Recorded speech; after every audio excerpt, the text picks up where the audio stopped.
नमस्कार दोस्तों, स्वागत है आप सभी का हमारे चैनल में।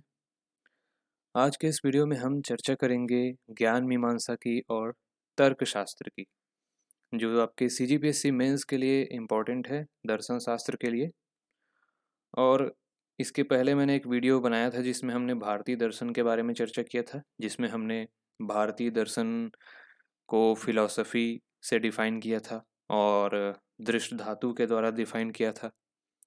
हमने इसमें बताया था कि जो मानव शरीर है वो इंद्रिय प्राण संघात के अलावा भी कुछ और है, और इसी कुछ और की जो जिज्ञासा है उसके लिए मनुष्य चिंतन करता है, और इसकी मूल भावना में कई ऐसे अनेक प्रश्न उभर के सामने आते हैं जो दर्शन जो है उसको सॉल्यूशन देता है। हर व्यक्ति का कोई ना कोई दर्शन होता है, जीवन दृष्टि होती है, इस बारे में हमने जाना था। और मानव के लिए अच्छे दर्शन और बुरे दर्शन के बीच में जो है प्रश्न होता है, न कि दर्शन और अदर्शन के बीच में, हमने ये जाना। पाश्चात्य दार्शनिकों ने भी अपरोक्ष ज्ञान यानी कि जो परम तत्व है उसकी महत्ता किसी को स्वीकार किया है, इसके बारे में हमने जाना था। और भारतीय दर्शन प्रायः अपरोक्ष अनुभूति या आत्म साक्षात्कार को ही प्रधान रूप में स्वीकार करता है, इसके बारे में हमने जाना था।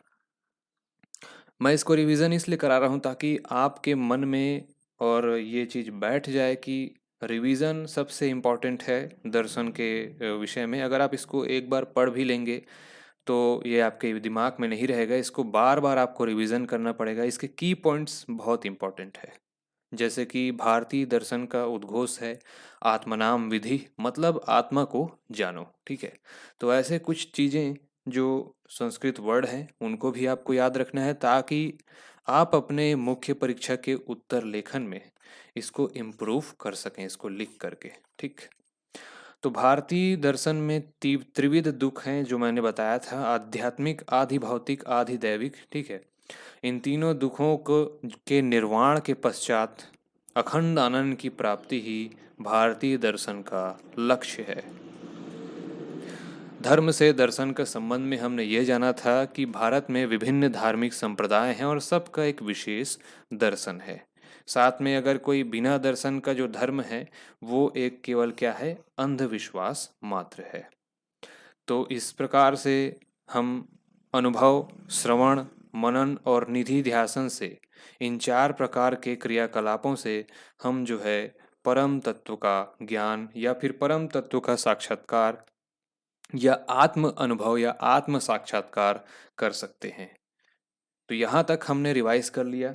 अब हम देखेंगे कि ज्ञान मीमांसा है क्या, और फिर हम देखेंगे तर्कशास्त्र है क्या। ठीक है, तो ज्ञान मीमांसा शब्द से स्पष्ट है कि ज्ञान की मीमांसा करना, मतलब ज्ञान है क्या, ज्ञान किस प्रकार होता है, ज्ञान के प्राप्त करने के तरीके क्या हैं, और ज्ञान का अस्तित्व क्या है, ज्ञान, मनुष्य के ज्ञान की सीमाएं क्या हैं।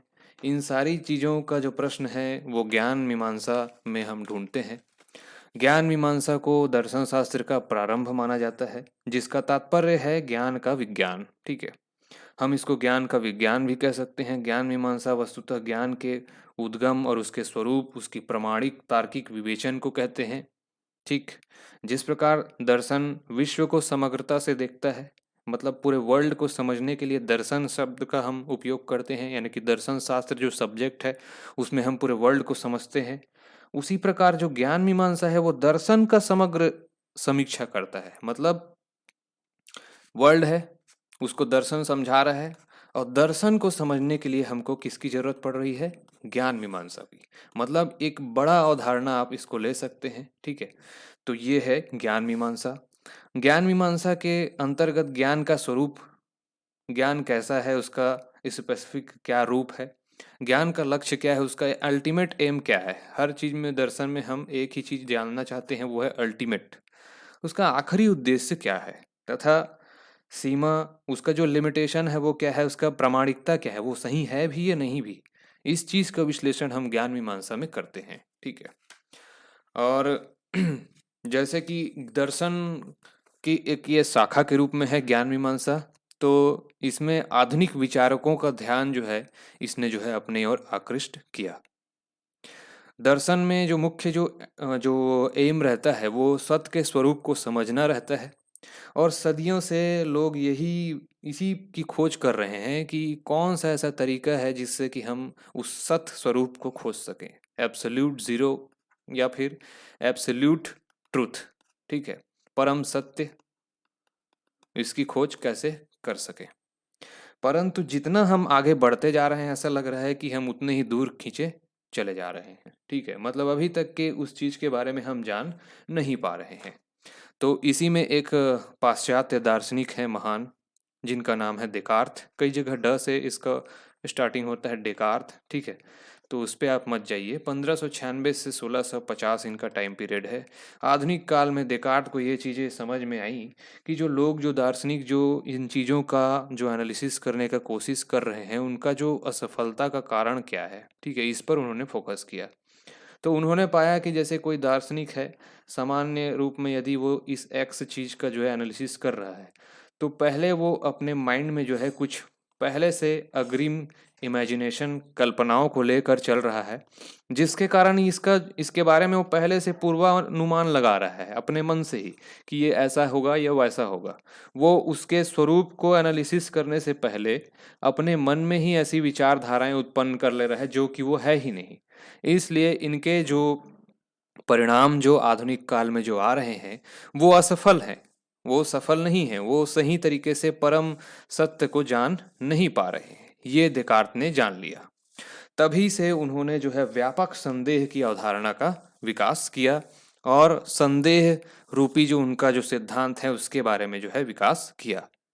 और उन्होंने कहा कि जो दर्शन शास्त्र है, जो गणित की अनिश्चितता दर्शन शास्त्र में भी हम प्राप्त कर सकते हैं, पर उसके लिए जो है हमको क्रिटिकली एग्जामिन करना होगा हर चीज़ को, ठीक है, मतलब हर चीज़ को सही तरीके से सोचना होगा कि क्या वाकई में वो है भी या नहीं भी है तो क्यों है, ठीक है। तो इस टाइप से संदेह करके जो है उन्होंने जो है एक नींव रखी और उन्होंने परमात्मा और सृष्टि के अस्तित्व को सिद्ध किया, ठीक है।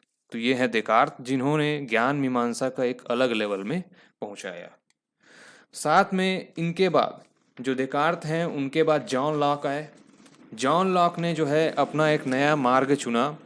सदियों से जो है जो सत्य के विषय में जो विवाद होता रहा है, उनके लिए इन्होंने जो है प्रश्न, इनके मन में भी यही प्रश्न थे, ठीक है, कि कैसे प्राप्त होगा। तो उस समय यूरोपीय महाद्वीप में जो है गणित का जो है प्रतिरूप जो है दार्शनिक लोग जो है दे रहे थे। यूरोपीय महाद्वीप में जितने भी गणितीय रूप में इसको जो है हल करने की कोशिश कर रहे थे, क्योंकि जो डेकार्त थे उन्होंने यही बोला था कि इस दर्शन है वो गणित के रूप में ही हल किया जा सकता है, मतलब उन्होंने इस चीज के बारे में कहा था, ठीक है।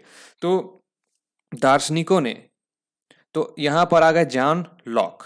तो इन्होंने जो है एक नया अवधारणा मनोविज्ञान की ओर जो है अपना जो नया दर्शन की जो निगमन पद्धति है उसको मनोविज्ञान की ओर खींचा और इन्होंने मानव बुद्धि पर निबंध की रचना की। ये इनकी रचना है, उसको आपको याद रखना है, मानव बुद्धि पर निबंध, ठीक है। ये लिखा है किसने? जॉन लॉक ने। अभी हम ज्ञान मीमांसा के ही अवधारणा के विकास की चर्चा कर रहे हैं, जिसमें ये एक युगांतकारी पुस्तक सिद्ध हुई और अनुभववाद का मूल आधार जो है ये माना गया। किसका? अनुभववाद का। इसके बाद जॉर्ज बर्कले आए, जिन्होंने लॉक की आलोचना मानव ज्ञान के रूप में लिखा। इसके बाद आ गए जॉर्ज बर्कले, ठीक है। इन्होंने क्या लिखा? मानव ज्ञान। तो ये आपको कुछ ऐसे ही चीजें याद रखनी है जो आपके आंसर राइटिंग में काम आ सकती है, ठीक है। तो ये था ज्ञान मीमांसा के बारे में, ठीक है। तो अल्टीमेट रूप में मैं फिर आपको बताना चाहूँगा कि ज्ञान मीमांसा जो है क्या है। ज्ञान मीमांसा को दर्शन का प्रारंभिक माना जा सकता है ज्ञान, ठीक है। इसका तात्पर्य है ज्ञान का विज्ञान। ज्ञान मीमांसा वस्तुतः ज्ञान का जो उद्गम है, उसका स्वरूप कैसा है, उसका प्रामाणिक और तार्किक जो एनालिसिस या विवेचन है, उसको हम कह सकते हैं, ठीक है। और जैसा कि मैंने बताया कि जो दर्शन है वो विश्व को देखता है, विश्व के बारे में हमको ज्ञान प्राप्त कराता है। तो दर्शन का अगर समग्र विश्लेषण करना है तो वो ज्ञान मीमांसा के द्वारा संभव है, ठीक है। अब हम देखेंगे तर्कशास्त्र। दर्शन के जो है अधिकांश जो प्रश्न है वो केवल अनुभव मात्र से प्राप्त नहीं हो सकते हैं और इनके समाधान के लिए तर्क का सहारा लेना पड़ता है। ठीक है। और इसी कारण तर्कशास्त्र जो है दर्शन की एक महत्वपूर्ण शाखा है। ठीक है, जो आपको याद रखनी है कि ये क्यों महत्वपूर्ण है। केवल अनुभव से ही हम हर चीज को प्राप्त नहीं कर सकते। दार्शनिक किसी तत्व को यूं ही आंख बंद करके जो है सत्य नहीं मान लेते हैं। तर्क वितर्क करते हैं, युक्तियों के आधार पर जांच करते हैं और जांच करने के बाद जो है उस तथ्य को सत्य या असत्य घोषित करते हैं। ठीक है। किसी भी चीज को बिना देखे समझे केवल सुनने मात्र से या किसी के कहने मात्र से बस हम सत्य नहीं मानते हैं। उसको पूरा हम एनालिसिस करते हैं, उसके बाद ही जो है उसको सत्य मानते हैं। और यही क्या है? तर्कशास्त्र है। तर्कशास्त्र में निर्णयों का विवेचन होता है। इन निर्णयों का आधार जो है हमारा अनुभव है या अन्य निर्णय है, इस पर विचार किया जाता है। ठीक है। जो भी निर्णय जो निकाला गया है, जो निष्कर्ष निकाला गया है, उनका आधार क्या कोई अनुभव है या फिर कोई हमारे पुराने निर्णय है वो हैं। ठीक है। तो इन चीज़ों के बारे में डिस्कस किया जाता है। मनुष्य के निर्णय प्रामाणिक हैं कि नहीं, इसकी जांच जो है तर्कशास्त्र करता है। ठीक है। तो कोई निर्णय तभी सत्य होगा जब इसका आधार जो है सत्य हो। ठीक है। किसी निर्णय के लिए कभी भी कोई निर्णय अगर आपको लेना है तो उसके लिए कुछ आधार चाहिए आपको, उसी आधार पर आप हमेशा निर्णय लेंगे, कोई डिसीजन लेंगे। लेकिन वो आधार सत्य है या नहीं, इसको जांच करना ही तर्कशास्त्र है। उस आधार को जांच करने के बाद ही हमको निर्णय सही है या नहीं उसके बारे में पता चलेगा। ठीक है। तो इस प्रकार जो है तर्क विज्ञान में तर्क करने के लिए सिद्धांत, तर्क की प्रणालियां, इसकी संगति, इसकी असंगति, सत्यता, असत्यता आदि सभी समस्याओं को ढूंढने का प्रयास इसमें किया जाता है। तर्कशास्त्र दर्शन के साथ साथ अन्य विज्ञानों के लिए भी बहुत महत्वपूर्ण है। सभी विज्ञान अपने क्षेत्र में तर्क का सहारा लेते हैं। ठीक है। और भ्रम, मिथ्या ज्ञान, अंधविश्वास आदि को दूर हटाते हैं। ठीक है। तो ये था तर्कशास्त्र और ज्ञान मीमांसा जिसके बारे में हमने चर्चा किया। अगर आपको अच्छा लगा वीडियो तो लाइक और शेयर करें। ठीक है। फिर हम मिलेंगे नेक्स्ट वीडियो में। उसके पहले कुछ बताना चाहूँगा, अगर आप घर बैठे तैयारी करना चाहते हैं तो हमारे जो प्रीमियम कोर्सेज हैं वो हमारे एंड्रॉयड ऐप पर जो है अवेलेबल हैं, जिसका लिंक आपको वीडियो के डिस्क्रिप्शन में मिल जाएगा। ठीक है। और साथ में फ्री स्टडी मटेरियल्स भी हमारे ऐप में है, तो एक बार ज़रूर डाउनलोड करके देखेंगे। ठीक है। वीडियो को देखने के लिए धन्यवाद।